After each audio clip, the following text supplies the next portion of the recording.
Let me tell you the truth. Life is deceptfully short. 20 years looks far till you cover it. 40 years looks far till you cover it. 50 years looks far till you cover that distance. 80 years looks far till you cover it. Do you know, the celebration of birthdays is not celebrating how far you have come, it's also acknowledging how much is left. It is not just celebrating how far you have come. Listen, it is celebrating how much is left. So if you are 50 years today and you are supposed to live 80 years on earth, you are not celebrating 50 years, you are celebrating 30 years remaining. If you are supposed to live 70 years and you are celebrating 65 years, what you are celebrating is 5 more years. How foolish do you want to live when you have 5 more years to live? I was watching one video of Reinhard Bonnke 5 years ago, and I said, do you know 5 years ago, as at the time he was saying it, maybe he did not know that he had only 5 years. There are people who, as at January, they died in May, they didn't know that when they celebrated New Year, it was 5 more months to live. How would you live if you knew? Not to make you afraid. Imagine that by some way God reveals to you now that by December I will call you home. That means this is June, Abi, July, August, September, October, November, December. You have 6 more months. Then somebody who does not know where he's going comes to waste your time, and until October you are still roaming around life and destiny. Listen to me. One day you will not be here. Accept it or not, one day you will not be here. Every dead body on earth is a sermon, a constant reminder that the clock of destiny is ticking, and one day it will stop. Did you hear me?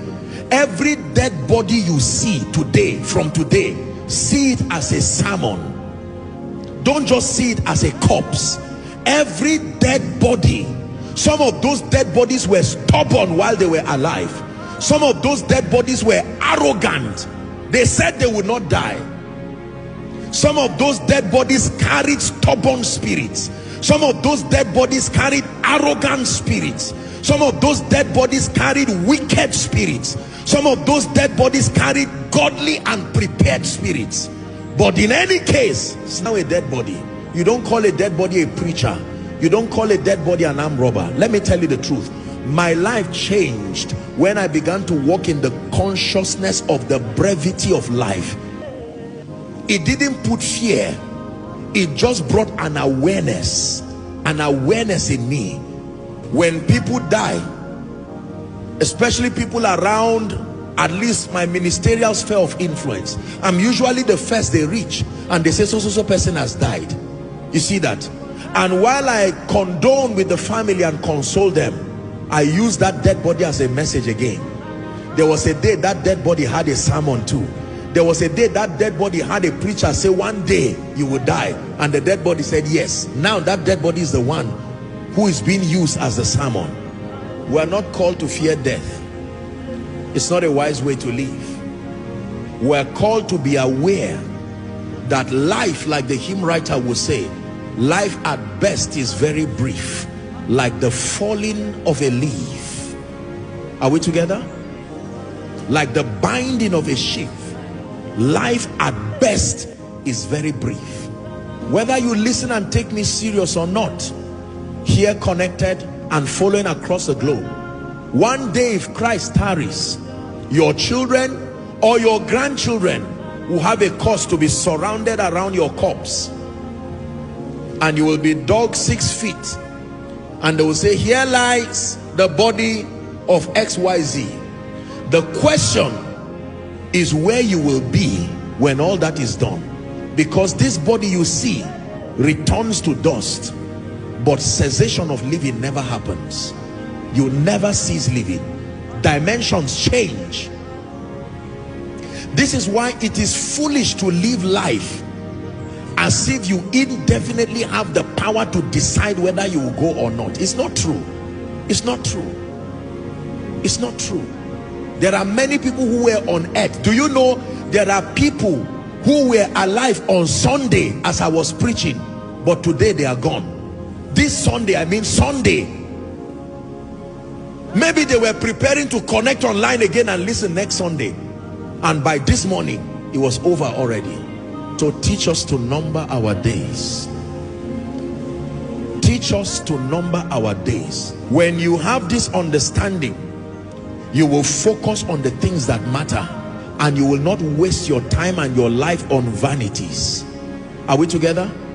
Many of us today will not love the Lord and will not serve the Lord because of mundane things. Money, house, car. By the time you die, that car will not go with you. By the time you die, that promotion will not go with you.